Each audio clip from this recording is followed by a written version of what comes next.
Fine. I'm just started the recording here and we gone through the introduction, right? Introduction about ourselves. So about the certifications, I explained here about this. Generally, the OCA, OCP certification that's basically required for any DBS. And the next is OC certifications, what we call Oracle Certified Experts or Specialist. Experts are specialists, where you have multiple things like rack certification, Exadata certification, PT performance tuning, DG, that's data guard. DG was newly added now. Recently, I think from 12C or latest versions only. Elite was not their part of it. So these are the certification. And the next level of certification is an OCM certification. So I want you guys to please prepare yourself because after this training program, I'm sure that you can easily go for this Exadata certification. That won't be much difficult, right? So that is the one what we have here. So Now, sorry to interrupt. So at this moment, there is an X9 certification going on for Exadata, or we it need is on? to, I need to check. I need to check. I'll check an update on Oh, that one. okay. Thank you. X9, I think it won't be there at this moment, but you can check that. So just go to the education.oracle.com and find from there. I'll let you know on that. Yeah, Okay. funny. Thank you. Sir, one thing. So, to take Exadata certification, do we need to complete OCA and OCP? That also I'll Complete. check it on the site because it was a long back. We see now. I don't know what is the current status of the certifications and all. That I can check and get back to you on this. Okay, sure. Right. Thank you. So just you can go even right. Go to education.oracle.com. Right, education.oracle.com and certifications.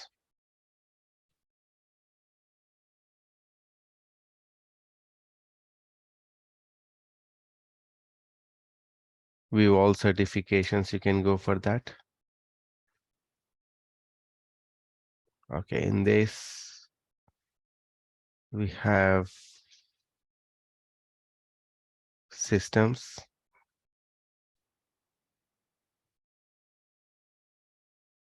Oracle Exadata. Yeah. So Oracle Exadata Database Machine X9M Certified Implementation Specialist. This is the certification what you see here, right? So this is the exam code 1ZO902. So view exam preparation is given here. This is the code. So show all steps. Okay, there's only one step for this, right?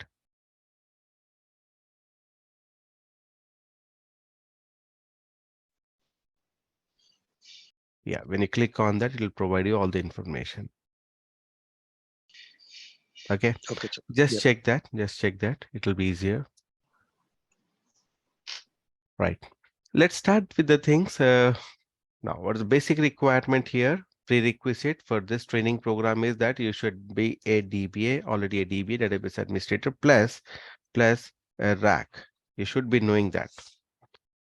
Now, can anyone tell me what is the reason or purpose of the rack environment? Why we go for a rack or what is the solution, right? For high availability, load balancing, Yeah, failover. perfect. So the main purpose reason is the high availability solution design for our databases, right? How we are able to achieve it? How we can achieve by having multiple servers. Simple, high availability. Same thing, if I want to be available, my office should be available round the clock 24/7. Anyone can reach me. Obviously, I should be having two phones. If one phone goes down, any reason or SIM is having a problem or any network having a problem, I'll plan to have one more phone, one more SIM, right? Might be from another vendor, not from the same like Airtel or other, right? I'm using one with Airtel and other could be with what we call Geo. Correct, because around the clock any of these numbers could be available. Availability is very important nowadays. It became most of the businesses, they are running 24/7. They became global because of all this internet market, global. When I talk about this, right, generally what we see in our current environments, I'll try to keep it short as possible because I think it's not going to be, but it's like an intro kind of thing. Fine. I want to just make it as an intro for Exerta environment, right? But before that, some basics are there. Have you gone through some demo video, guys? Have you got a chance to go through some demo video? Might be Jyoti has shared you a link for that. Any of you? I did, sir, but Yeah, not yeah, yeah. fully. Yeah. Okay, just try it once. I'll ask her if it is not sent. I'll ask you to share you that because there's a lot of basics are given in that one. I'm not going in detail. Basics like each and every components in within a server even was discussed there. So please go through that, right? But normally, see any business, I'll just try to keep it small and fast forward with that. If I want to if I want to run a small, if I just started a new business and completely new in this environment, right? IT environment kind of thing, but we need that machine systems kind of thing to run our application and database. A small business was started. Do I really require a huge server kind of environment? Because nowadays we have a cloud that's really good with the cloud. But no, I don't want to use the cloud. I want to have on premises, like within my office, right? I want to have my machine. I can just buy one machine, one server, I can say, right? And I can have my application installed in it, and I can have my database installed in it, right? Simple. All my clients, all my machines, they all access this application, right? Over the cable, the LAN cable, and my application internally accesses the database. Is it possible to have like this? A one server where your application database? Why not? Yes, we can. A lot of our projects, colleges, right? A lot of demos, what we do, like we do in our laptop itself. Everything is in one system. Correct? Possible, we can. But it's having its own issues, challenges, and all, right? That's why what happened, the application, because the main problem, one of the major problem that when you're running this way, your application and database both are using the same set of resources from your system, the server. Both are fighting for the same resources. What do you mean by resource here? The main things here comes in picture. One is the CPU, the another is memory. CPU and memory, and both are residing, their data, everything, the files, libraries, software, everything is residing in the local storage of the system. This is the storage. This is my disk. So when it is on disk, they are going to do a lot of IOs even. A lot of IOs. So my application, database, both are doing a lot of IOs. They are consuming the CPU memory. So sometimes what happens because of application logic or program or a bug might be, right? If it start consuming more CPU at a particular time, it automatically impacts the performance of my database. And when database becomes more loaded or busier, consuming more resources like CPU, memory, or IO, it automatically impacts my application. So what happened here in that case? So as businesses are growing slowly, one by one, right? So then they are facing these kind of challenges and they decide that they want to keep out this application out of this into a separate box. Better let me buy a separate server and have the resources dedicatedly allotted, right, only for application. And let this server should be used only for database. So this way we got a dedicated server for database. We call them as database servers, right? And for applications, we have application servers dedicated, right? Now coming to the database side, because this is the main area, database server, where my database is running, having its own dedicated CPU, memory, and IO. Correct? But databases are growing huge and huge and huge. I still remember my long back, around 20 years back, 2000 somewhere. I purchased an external hard disk, right? Wow, external hard disk, man, with the USB. I still hold that one. I have that one still with me, mom. Really, man, you can't believe it's really great, right? How much the size? Can you imagine or tell me, please? How much the size could be of that external hard disk? It must be in MBs. 40 GB. 40 GB of hard disk. Wow, great that time. It's like today's 1 TB or 2 TB. What I can do with 40 GB now? Nothing. I just kept some of my photos there or videos in that. Even videos, it will fill up very fast. So photos mostly I kept in that one, I think. Yeah. So that's the thing, disk. Data is growing too fast. GBs, TBs and all. Now the challenge coming up here in this scenario, like if you look at the server and right, mainly the server, we have the disk. How many disks you can go on add? How many disks you can go and add here?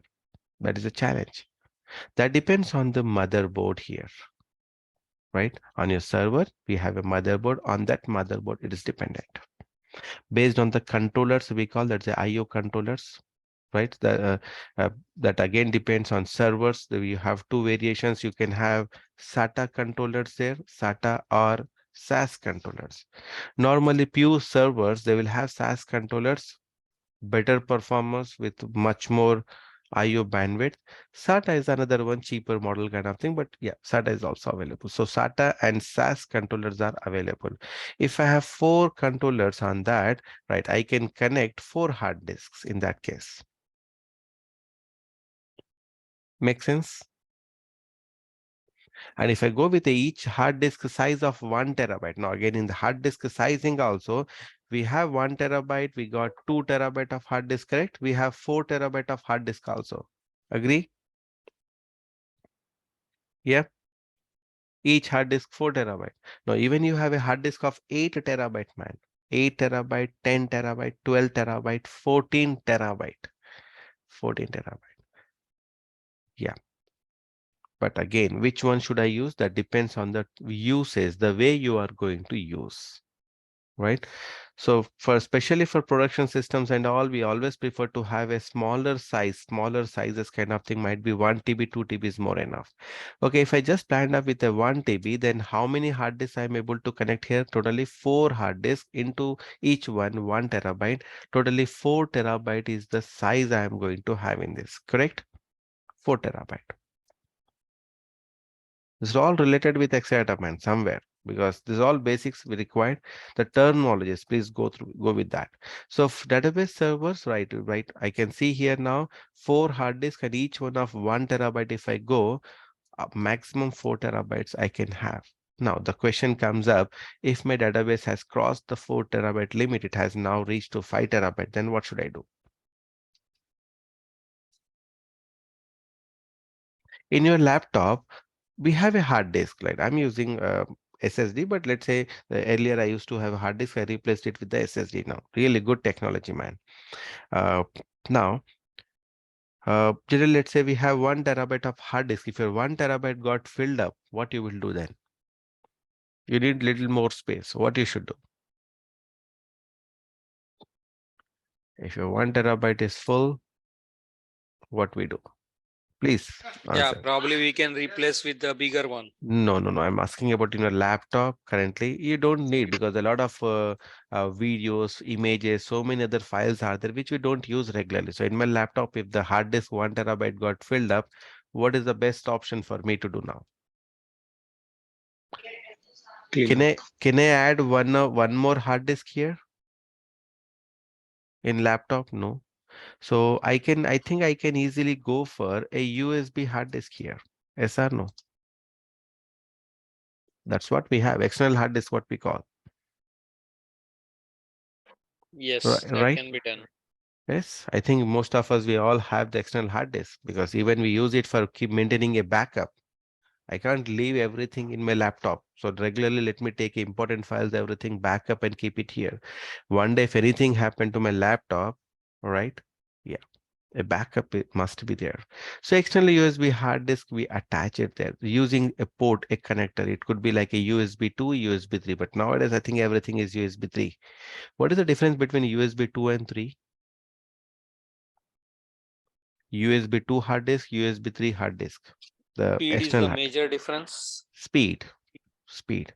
If I think if I go with a USB 2, it will copy by 20-25 MB kind of thing speed, 20-25 MB per second, 25 MB. But if I go with the USB 3, it will come to 120-140 kind of thing. Nearly 6 to 7 times, 5, 6, 7 times the speed has improved. Agree? Speed is the main factor. Yes. Speed, USB 3. Okay. Now, if I say, if this one disk is also got filled up, then what should I do? I'll add one more disk. I'll get one more external disk, one more external disk. But how I'm going to connect all these disks? How to connect? Okay, that is a question. So what I will do, I'll buy a USB hub. Getting my point? A USB hub kind of thing, multiple ports, and all these USB disks, I'm going to connect it there. Make sense?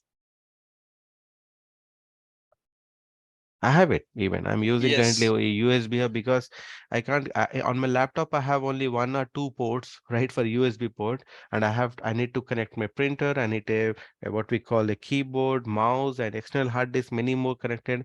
I don't have that many ports. I can't take out every time and put it. I am using an hub where I can have many are connected whenever I want directly.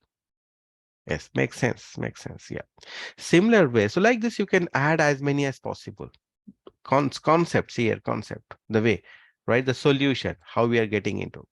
So now I'm just going to remove this, the laptop. Coming to this, if I want more than 4 terabytes, so I can't go for a USB hard disk because the main thing, the data transfer rate is a big challenge for me, right? Temporarily might be you can use, fine, temporarily for time being. But data transfer rate, even the USB 2 or USB 3 is also not much good. So what we do in that case, we will go for a separate boxes available where all these set of disks are placed. Box nothing but a server. We call these servers as storage servers, right? In olden days, we used to have JBoard. It's nearly outdated kind of thing. But what is JBoard? Just bunch of disks, we used to call them, right? Just bunch of disks. Just bunch of disks. You'll have only the disks. And these are all connected through a high-speed cable or a controller to my servers. Same concept like USBs, right? The one which we seen. Yeah. But with a high-speed controller, these are all connected, where huge data transfer is possible. So what is this? This controller, because you require a separate dedicated controller here, controller, a card. If you remember, like if you just go for a desktop, on the desktop on the back side, we will have so many controllers. For network, there is a separate network card what we call, correct? On the back side. For like that, for USB separate card, multiple cards will be there internally, which are all connected on the motherboard. Correct? Cards. Those are called controllers here. Controllers. Now you have iSCSI controllers, iSCSI controllers, and fiber channel controllers. Fiber channel. Fiber, nowadays I hope it's become very common. Everyone, like even Geo Fiber, right? Airtel Fiber, everyone is giving the fiber network. So what is a good thing, that fiber channel, using the fiber cable, they are giving me the maximum speed for me, 1 Gbps. 1 Gbps speed, man. Wow. Internet with 1 Gbps. That's really great. Really great. Correct? Yes. So like this, iSCSIs and FCs can give you the good enough bandwidth, iSCSIs and FCs. Right? So like this, you can add or have more and more number of hard disks here. And now you can keep all your data in these boxes, and they can be accessible over this high speed network cable. Data transfer can be done, and this could be like a you can have with 2 Gbps or 4 Gbps, right? Or even maximum, I think, is a 14 or 16 Gbps, gigabits per second. This is bits again, keep it in mind, not bytes. Let me highlight that, bits. If I convert that 14 gigabits, it will come around 14 gigabits divided by 9 kind of thing. So 1.8 GB per second. 1.8 GB, nearly 2 GB per second data transfer rate, man, over this. This is really great. If I think about my USB hard disk on my laptop, and if I copy a 2 GB of file, 2 GB like a movie, copy, it might take around 20 seconds, 30 seconds, or nearly 1 minute. Nearly 1 minute. And that is done here only in 1 minute, 1 second. High speed. Good. Make sense? Like this, right, we see that most of our database now today, they're all having this kind of architecture. What is that? Basically, minimum required kind of thing, that a server with a storage. Servers and storage. This is very common for even a single instance database or whatever it may be. It's common. Server and storage. The storage is basically used to store all your data, and servers are basically used only to do the computation or processing we call. That's why the servers are even called as compute nodes. We call them as what? Compute nodes. And this is my storage. Make sense? Is that clear? So what we got in the server in this case, right? We don't have all these disks, right? So you will be having the softwares installed here. We got our software installed. That is basically the first is the OS. On top of OS, we got our Oracle software. This is my Oracle home, I can say. And then we got our database instance. Instance means memory and a set of background processes. Right. So using this Oracle home, my instance is running, and my instance will use this connectivity to access the data. So all my physical files, everything is stored in this storage now. Agree guys? Clear everyone?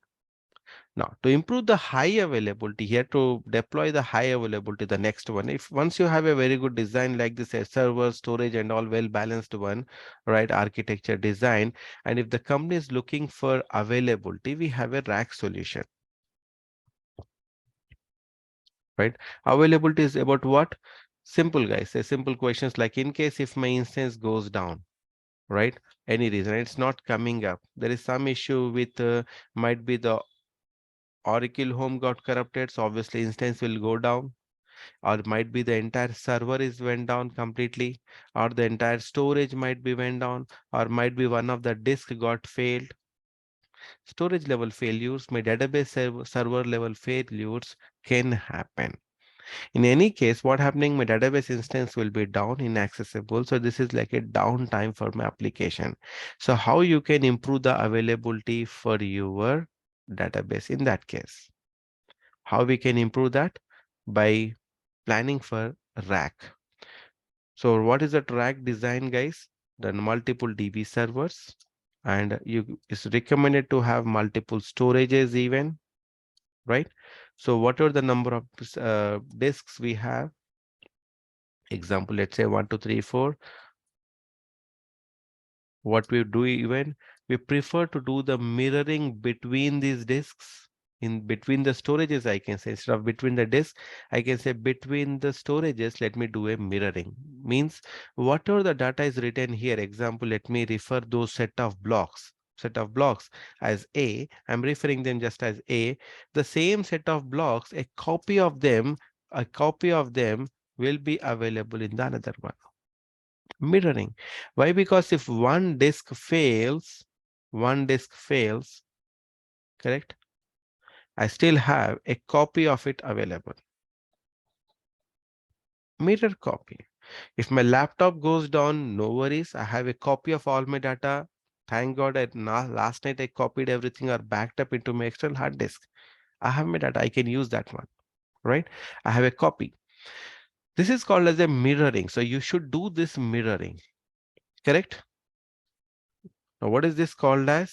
Basically, this mirroring is done using what? What concept, guys? RAID. Full form, you can Google that. What is RAID, please? Just shortly, we call it as a RAID configuration. Now, this RAID configuration can be done two ways. One is a hardware based, so hardware RAID, or software RAID. So you can achieve this mirroring. So basic, the requirement here, what we are doing is mirroring mirroring. If you want to do the mirroring, you have to go for a RAID configuration, on that. And the RAID is you can do hardware based or software based. For hardware, a separate dedicated RAID controller card is required, RAID controller. But software, many softwares are there like your OS, Linux, you have volume managers, your OS provided LVM, logical volume managers, as they do that. Even Oracle is also providing that in the name of what is that called? ASM. Or ASM, the logical volume managers, everything. This all comes under what? Software-based RAID configurations. Oracle recommends us to use the ASM because these are cheaper software-based compared to the hardware guys. So ASM I'll be using in that case. So I'll do this mirroring like this between the storages with the set of disks. So what n number of disks from storage server 1, n number of disks from server 2, mirroring between them. So whatever data is written into the one server in any disk, might be a next set of blocks are written here, let me call it as B, they get mirrored into the another set of disks in another storage. Getting my point? All right. Because even if one disk, the main primary purpose is what? If one disk fails, I have still the data available. Even multiple disks failed here, still we have the data available on the other side. Or the entire storage goes down from one storage, still I have the same copies available in another one. High availability. Got it, please? Is that clear? Right? Yes, we are able to get the high availability. Now to build the rack, what are all the components we require? Multiple servers, DB servers, and multiple storages. So multiple storages are connected like this through this network. This is called as a storage network. Basically, you will be having a switch here. You will be having a switch.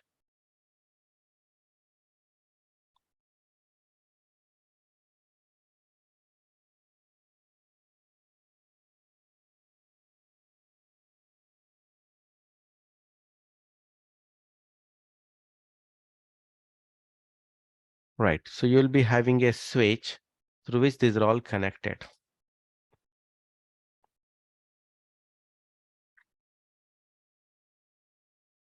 Right.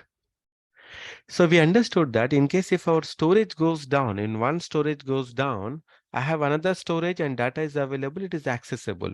But the question, right? I appointed one person man here just to raise the questions. He's telling me, Akal, if this switch goes down, then tell me how your server 1 or server 2 can access the storage.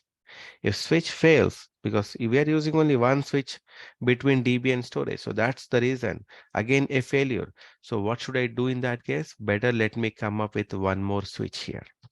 Simple rule, guys. One more switch. Okay. So one more switch. So I should plan for multiple switches here, like switch 1 and switch 2. So one connection is given to the switch 1 from my DBs, the another connection. So I require a dual port on my DB server, 2 ports. One port is given connected on the one switch, second port is on the second switch. Make sense? Yeah. On each DB, you will have dual ports. So from one storage server, the one connection is given on switch 1 and the second connection will be given on the switch 2. Right? Yeah, and from the another storage server also the similar way, right? One port connection I'll be giving connecting it to my switch 1, the second port I'll connect it to the switch 2. Now you see this design, right? Okay, even if in this case, if one of my switch fails,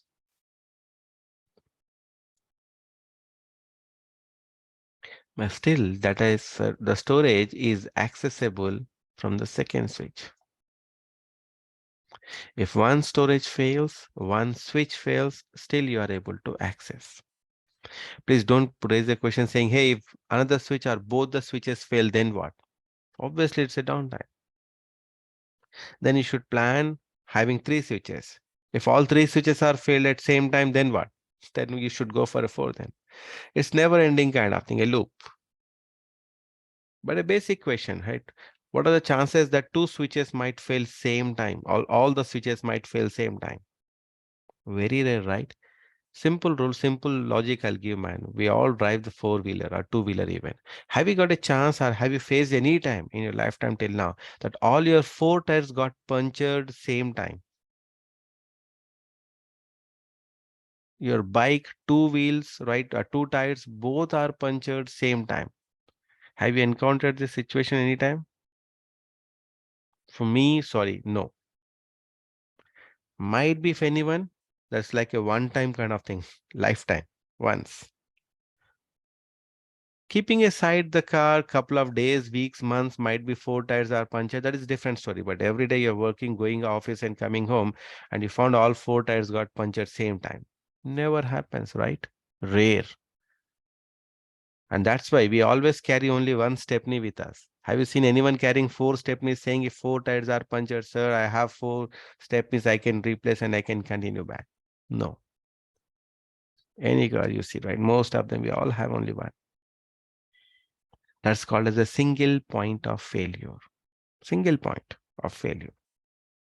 We always plan from a single point of failure, saying if my mobile is dead, okay, no worries, I have a landline, I have another mobile, might be I can use any of this.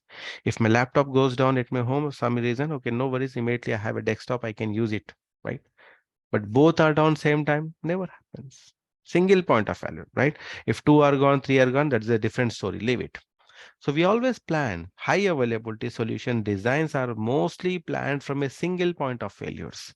From a single point of failures. You see that? If one storage server goes down, right? If one, right? If one switch goes down, fails, yes, I can still able to access that. If one DB server goes down, we have one more database server running. Now these 2 servers which are running, right, they are loaded or having the clusterware here. So you will require what softwares here? You will require the Oracle Home, but apart from Oracle Home,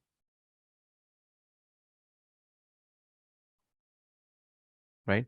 First thing is the OS. OS is obviously very common here. On top of OS, you require a cluster. I'm not writing the OS here, but we require the cluster software. A cluster software required. On top of it, on top of that, we'll install our Oracle software. This is my Oracle software. And using this Oracle software, we are going to run our instances. So this is my database instance 1, instance 2, right? But the clusterware is also very important. We know that one. Clusterware or cluster software. And the clusterware requires a private network here for communication. Correct? The rack architecture, we're not going into that now. So again, similar concept. So I think that we require multiple switches here, again, multiple switches, so that the private network, high availability for private network is also designed like this. From each server, there are 2 ports are there, 2 ports. We called it as a dual ports. These are also dual ports. One port is given on one switch, the second port on the second switch. Same thing here. If one port fails, see here, again, if one port fails, one switch fails, still you are able to connect. Even here also, if one port failed on the DB, one port failed on the storage, or one switch failed, still you are able to access it. Still we are able to access it.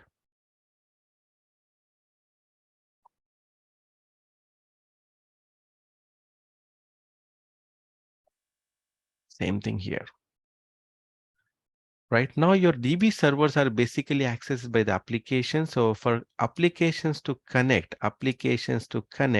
right, we require a public network here, public network. Again, I need multiple switches and obviously multiple ports will be there here. One connection is given on one switch and the second connection is given on the second switch.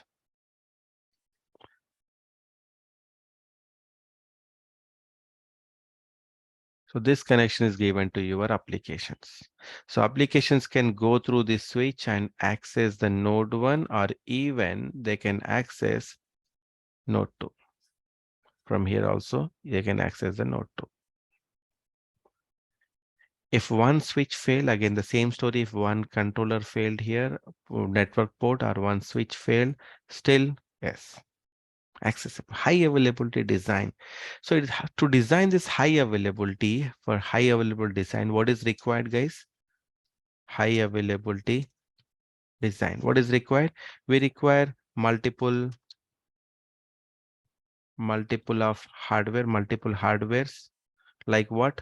Servers, switches, correct? Switches, multiple servers, multiple switches, multiple, there is my DB server, the another is multiple storages, right? Multiple switches. All these are required, correct? Plus we also require the software components also. Multiple hardware servers, storages, switches, and software components. Software components like what? We require the clusterware plus ASM.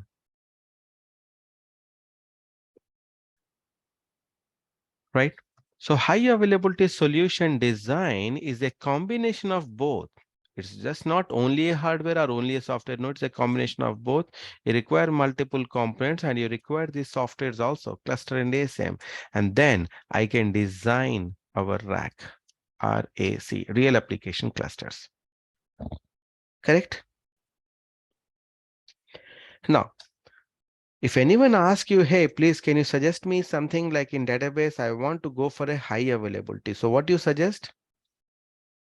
Rack or data guard, right? The type of environment requirement and all, we give the solution for them, saying, hey, you go for a rack environment or you go for a data guard, high availability. This is our rack.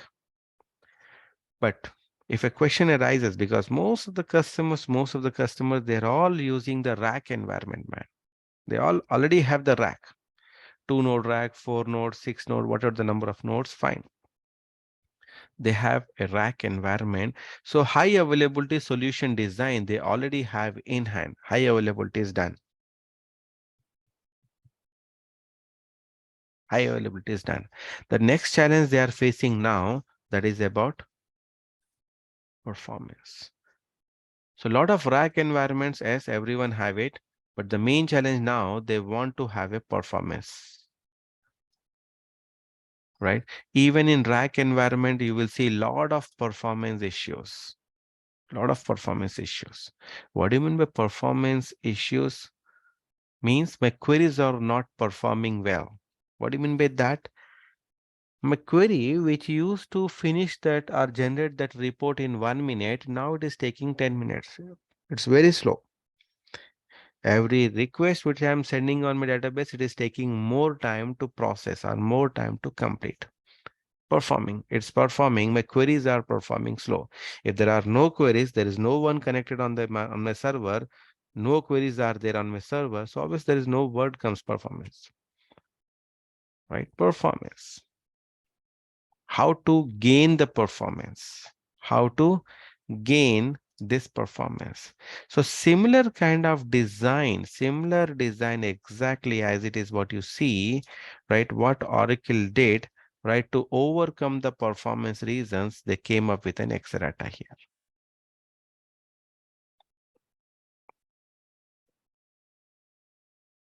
Exadata. Because rack is a solution for high availability. We need high availability. That's the first thing is required. On top of high availability, how you can gain more performance. So that's what we got in Exadata. So if I look at Exadata, Exadata is a rack enabled system.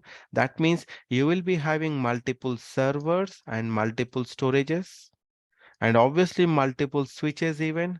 You will have the clusterware and ASM also for mirroring, same everything. Then what is the differences here compared to the current rack and Exadata then, if everything is same, right? Okay, I'll just try to keep them side by side.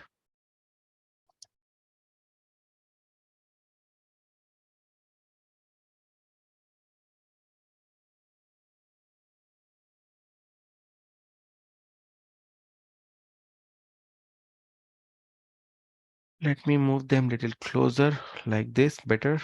Yeah, I hope both will fit in one screen. Correct. Now, so what is the benefit of this? Or what is the difference between the normal rack and this? Say to build any normal rack, so we can call it as a non-extended environment or traditional rack also we can say. Traditional rack, yes. In traditional rack, RAC rack again, rack. The DB servers, mostly, I'll keep the lines this side, the DB servers, your storage servers, basically they are from different vendors. You can use it from anyone. Might be my servers, DB servers are from what we call Dell. I'm using Dell servers or HP servers or IBM servers, and storage could be from Hitachi, from NetApp, or from EMC, or even Dell, any vendor. Different vendors. So what happens when I'm bringing a server from the Dell and bringing a storage from the Hitachi, or I'm having a HP server, NetApp storage, and I want to connect, integrate, they might not perform well. Lot of compatibility issue comes up. Hardware level compatibilities, software level compatibilities, the firmware and even driver level compatibility also comes up. Many times we see that. The storage team and many are struggling a lot. A lot of challenges are there. It's not communicating, might be because that particular version or driver is not compatible. We need to update it, upgrade. Lot of bugs, issues, many more. To build this setup in traditional, it's not a simple task, man. Really not a simple task. If someone asks me to install the rack on a new environment, which they want to still purchase, I think it will take another 1 to 3, 4 months for me minimum to start my job. Because during that time, what happens, the storage team, the networking team, right, your hardware team, they all go through these things, challenges to build the setup for you and keep it ready. Once the machines, DB storages, the disks are mounted, available, accessible in the DB servers from the storage, then I will come in picture and I'll simply download the software and do the installation. But before that, the system should be ready. It's a challenging. A lot of changes, customizations need to be done to fine tune also you need to do to get the best performance from there. Right? Yes. That is a challenge, first major. And you see in this Exadata environment, Oracle is saying, hey, don't worry, coming to this. Why? Because the DB servers, what you get here, and the storage servers, what you get here in the Exadata, both are provided by Oracle only. So Oracle is the one vendor from where you are getting these two. That's the one good thing. Yeah, thumbs up. Second, both are customized and designed in a way to support each other. So you don't need to worry about the softwares on them. Do I need to change the software? Do you no need to worry about the hardware? You don't need to worry about the software, not even a driver, not even a firmware. They are all fully compatible to each other, tested, and they are given to you. Make sense, guys? Clear? I hope understood the fun basic part. In traditional rack, RAC, when I say rack, RAC environment, rack, traditional racks. And another is Exadata rack. The rack environment in Exadata. In Exadata, your DB servers, storage servers, everything is provided by Oracle only. Same single vendor, and they're all tested very well thoroughly, and they are given to you so that you don't need to waste time or spend time on configuring them, checking them, testing, right? Nothing. They're all well tested and given to you. So DB servers and storage servers, they are fully compatible and provided to you. That's a good thing. Immediately you can start.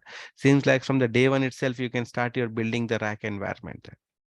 But the other side, it takes weeks and months even. The next, what more? Now talk, because we came here for the performance, right? Yes, performance during the implementations is very fast, I can say, fine. What about the ongoing activity? Okay.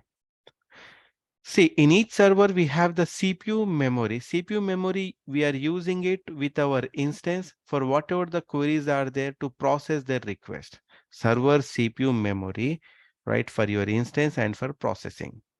Same thing in the traditional and same thing in Exadata. If any data is available in the instance, if any data is there in the instance, it can directly, any request coming up, it can directly immediately read from the memory and give it to you.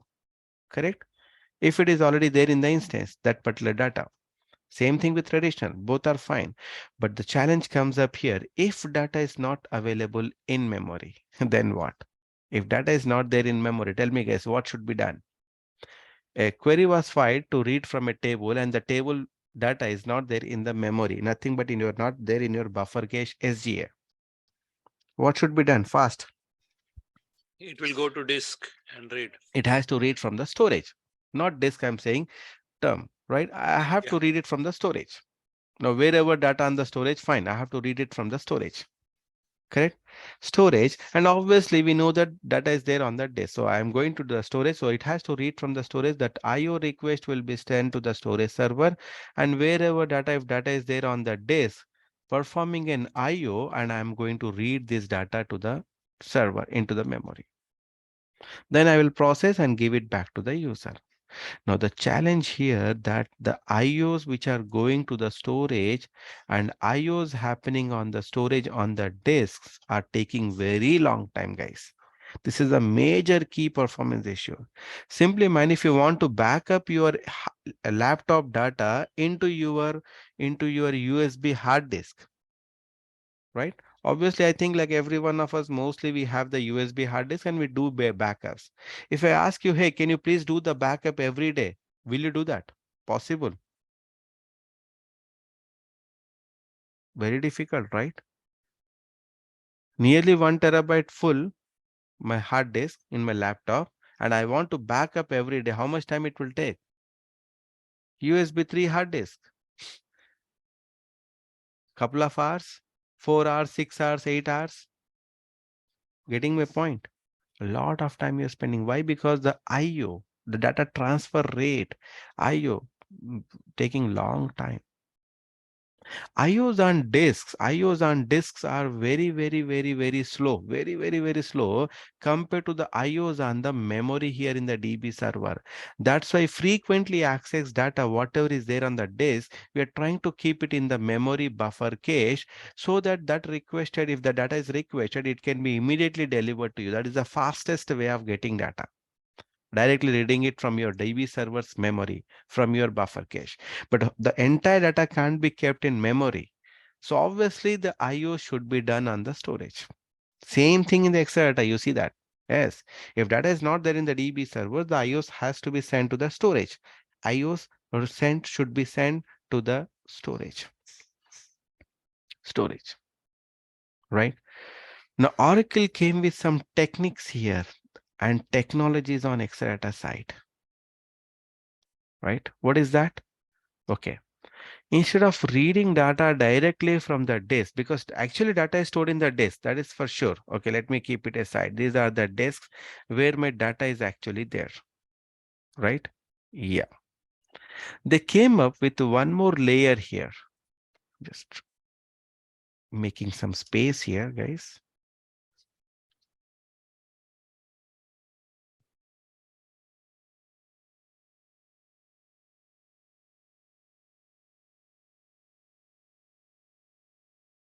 Right.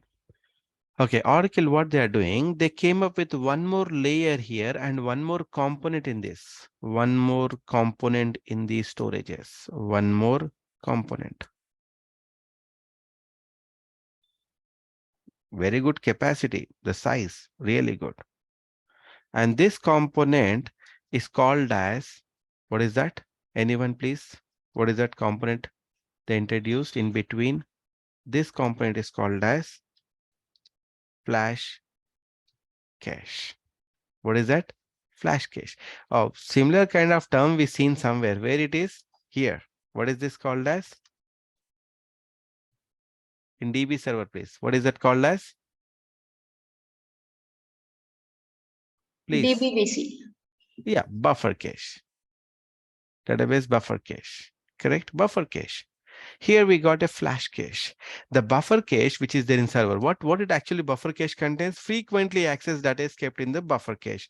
Any request coming up, it can be directly taken from there and delivered. Fast or not? Yes. Correct. Similar way, we got a flash cache concept also. Whatever the frequently accessed data from the storage you are reading, from the disks actually are reading, a copy of that will be maintained in the flash cache. A copy of that is maintained in the flash cache. All right. Now, any IO request is coming to the storage now. Any request coming to storage. See, any request coming to the DB server, that is fulfilled from the buffer cache. Any request coming to the storage, it can be fulfilled or it can read it directly from the flash cache and give it to you. It can directly just read it from the flash cache and it can deliver it to you. So it will be faster here, right? Instead of reading from the disk. If the copy of the data is maintained in the flash cache, yes. So how the buffer cache is faster? Because under the line, right? What is that buffer cache is using our RAM? Which component is used? RAM is used here. So using the RAM, the buffer cache is configured. Now the flash cache is configured here using SSDs. And this actual data is kept on the hard disk. The actual data is kept on your hard disk. Just hold a minute, please.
Yeah, guys, sorry.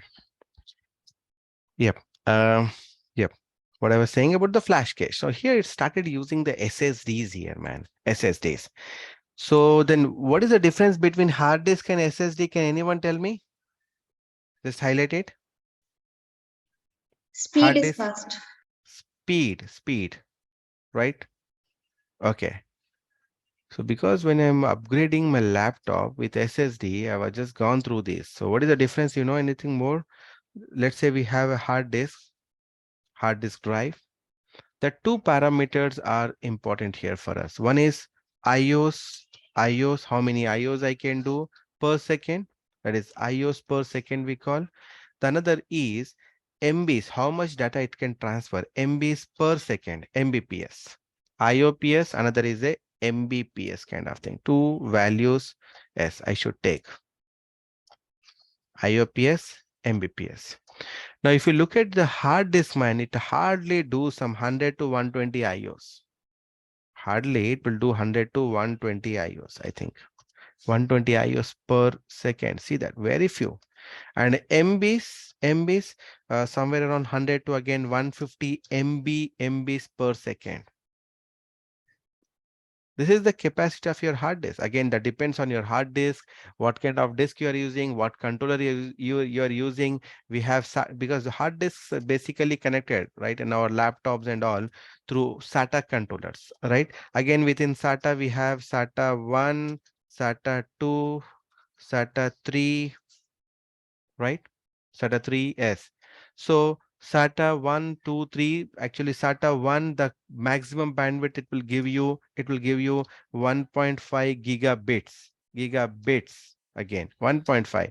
And this is actually doubled it, that is 3 gigabits. And this is like a 6 gigabits, SATA 3 speed. If I say 6 gigabits, so maximum, right, what will be the capacity, right? It will come around 600 MB per second. Bytes, MB, bytes. Nearly 600 some change, right? Okay. Divided by 9, actually. 600 plus you'll get. So if you're using SATA controller, yes, but again, the second thing on your hard disk also, what type of hard disk you are using and what is the RPM of your hard disk, rotates per minute, RPM. So you can have hard disk with 5400 RPM. Basically, we see in our desktop laptops, they're all basically 5400, but you can even go for 7200 RPM disks even, right? Yes. Then you have 10K RPM disks, you have 15K RPM disks, and this is the max, I think 15K currently we have, because 15K RPM is nearly 3 times the faster. What is the RPM? Rotates your disk, right? The steel magnetic plate in the hard disk, it has to rotate faster and faster. Being a Chrome new hard disk.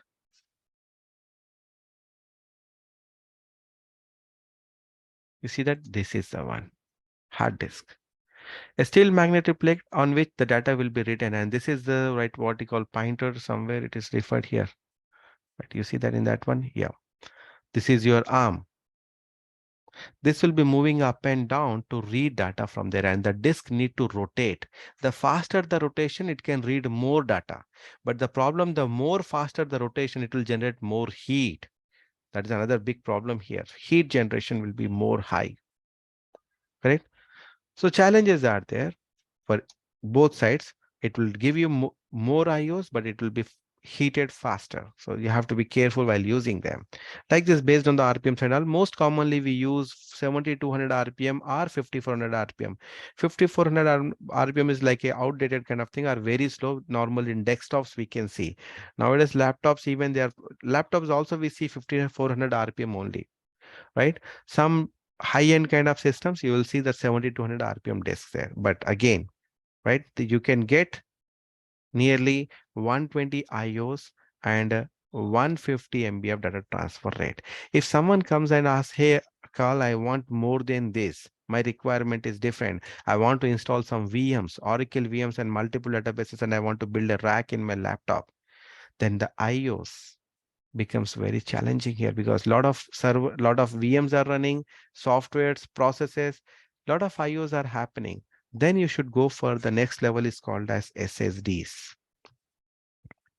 SSD. SSDs are available in two forms, guys. One is same like your hard disk, right? Generally, most of our laptops, what we can do, we can remove the hard disk and we can plug in the SSD in that place, same place, with the same controller. So these are like same like your hard disk kind of thing, same like your hard disk size. We call them as a 2.5 inch SSDs. Correct? Yes, please tell me.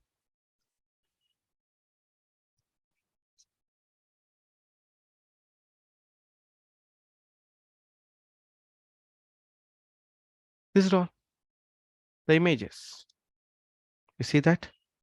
It is the same one. Just remove the hard disk and place it in that place. Place it in that place.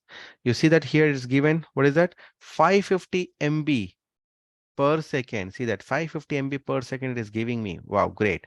So SSDs can give you data transfer rate around 550 MBs per second, nearly five times more than the hard disk. And IOs really high. Really very high might be somewhere around, no idea, sorry guys. But yes, you can have more and more IOs here.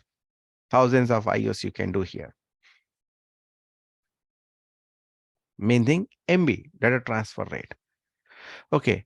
The laptops nowadays, they are coming up very slim and sleek laptops, right? I can say ultra slim laptop. You see that? Ultra slim. Lenovo ThinkPad 14, what it may be, right? Or right. If I just go for that, what do you see there? They are very ultra slim, very slim laptops. You can see the images even, man, right? Just very slim. How it was happened? Because you can't keep a hard disk in that. The size, I want to show you the size from the side. You see that? Hardly you're able to see the port, USB port. That's the maximum size kind of thing, right?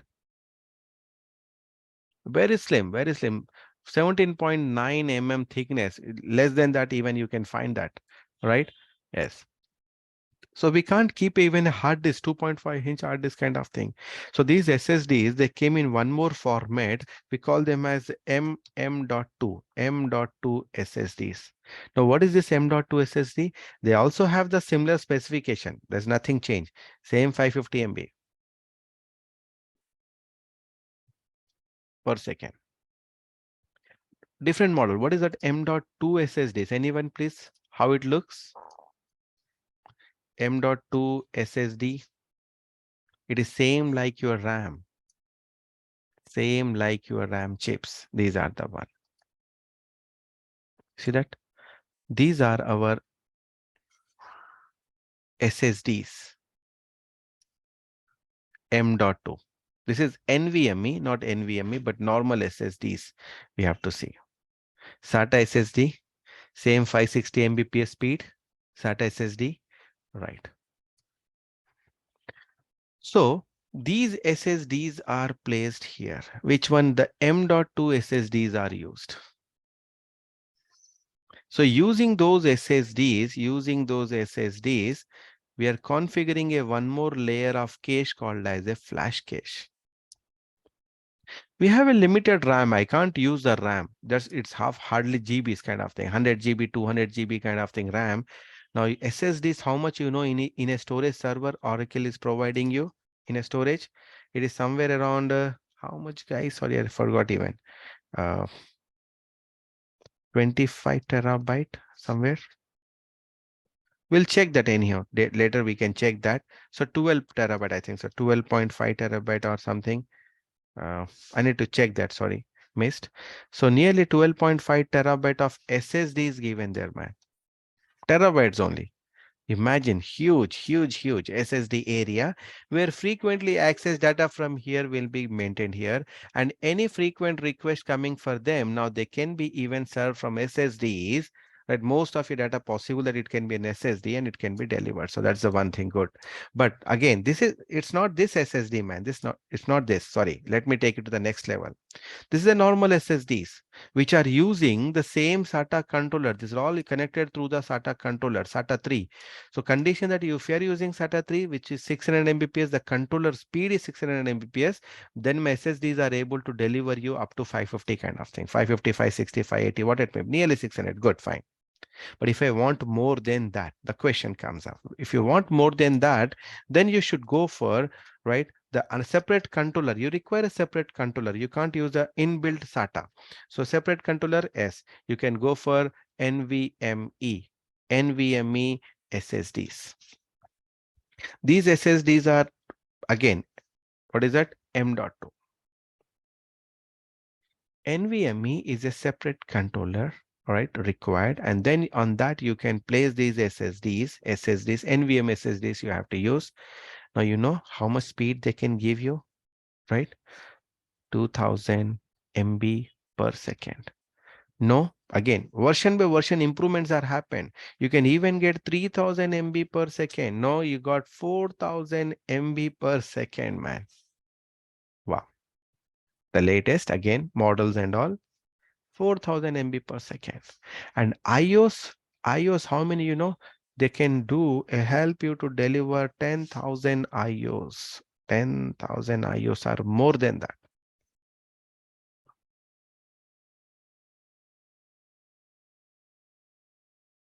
And to 20,000 iOS, actually, I think, yeah, nearly 20,000 iOS you can do on them. You see that? 20,000 iOS and 4,000 MB. That's around 4 GB, I can say. Nowhere comparable with my hard disk. Nowhere. These are called NVMe SSDs. Latest one, man. Latest NVMe SSD. They also look the same way. Same way. NVMe SSDs. Images. I'm already in that. Yeah, this is the one. Same. All of this. You see that? Crucial. What is this? 250 GB NVMe. 250 GB, right? This is the one. M.2. M.2. Anything speed, you see here it is 2400 Mbps. So before buying, because it's cheaper on Amazon, you see that 3049, 30 INR, 3000 INR, giving you 2400 MBs per second. But if I go for something like Samsung's, this is the one another 500 GBs NVMe M.2. You see that one, and you see here how much the speed. This is 6500 somewhere, 500 GB. Okay, fine. But what is the speed it is giving me? All right. What is the speed it is giving me? I'm just clicked on it and let me go to that and see. See here up to 3500. It's 6.5. Seems good. So you have to be careful while buying this. Check all these things, right? For our laptop, I'm telling you, not for, obviously for Oracle, okay, they're giving you very good speed, high-end kind of thing. NVMe SSDs are given. So NVMe SSDs are provided in terabytes now, and you can configure it as a flash cache. Makes sense, guys? Clear? Yeah, please. Is that clear, everyone? Good. Shall I continue? Yeah. Few more minutes, guys. Few more minutes. I'm just ending it now. Like this, we have so many other special features in Exadata, like hybrid columnar caching. We've seen the flash cache one, right? Hybrid columnar compression. Sorry, hybrid columnar compression. Then we got flash cache. We got it. We have concept of flash log also. Hybrid columnar compression, storage index. There's one more important concept that is called as a smart scan. We missed it, sorry. Smart scan, very important. Smart scan. We got what more here?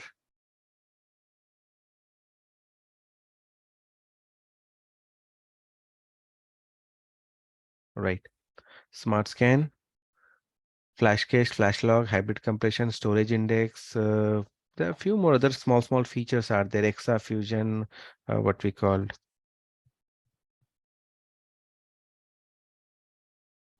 Okay, anyhow, we'll see those things later when we go with the topics, right? When we talk about the key components of Exadata or key benefits of Exadata, what are we have? The major one I'm telling you. And one more is, one more is newly we got it, right? That is ROCE, right?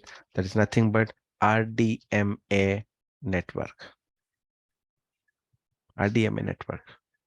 They started using this RDMA network. These are two new here. RDMA network is new, and one more is PMEM. What is this? PMEM means persistent memory. Persistent memory. Okay, persistent memory. Right?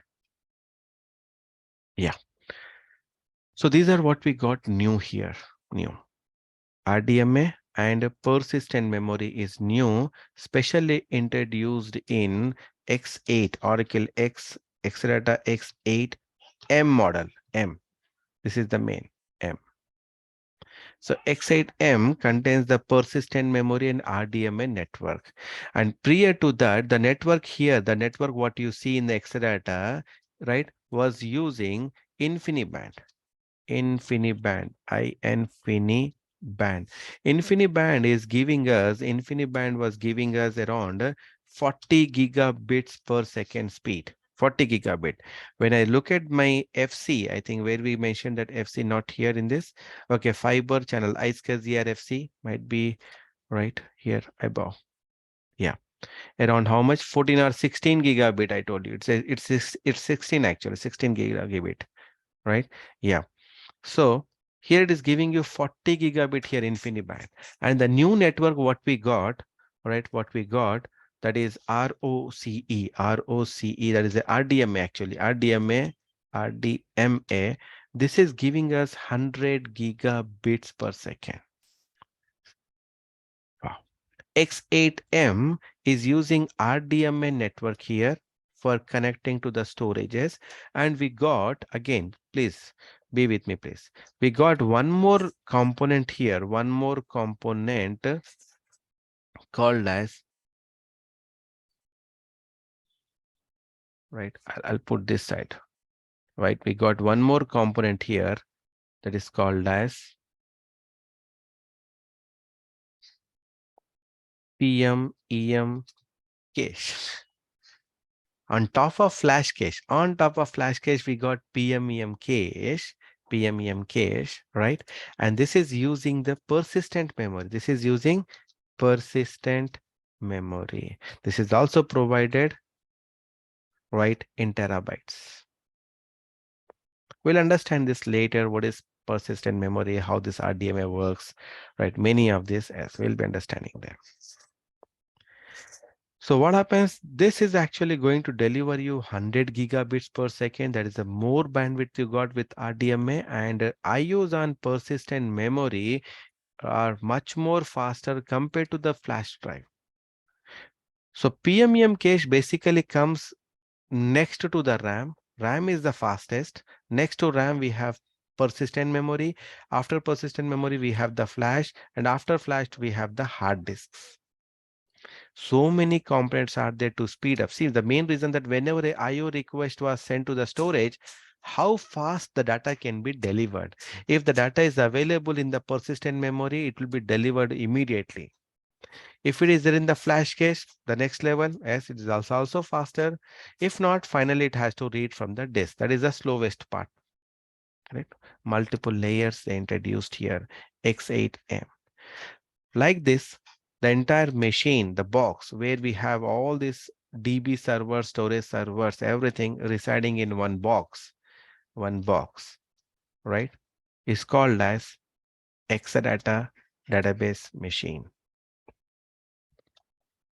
right? Database machine. It's a complete entirely a machine kind of thing where DB servers, storage servers, switches, right? With all these features, components, everything is placed, which is they are guaranteeing you, right? Ensuring you that you will get the best performance for database. The main key here, the performance.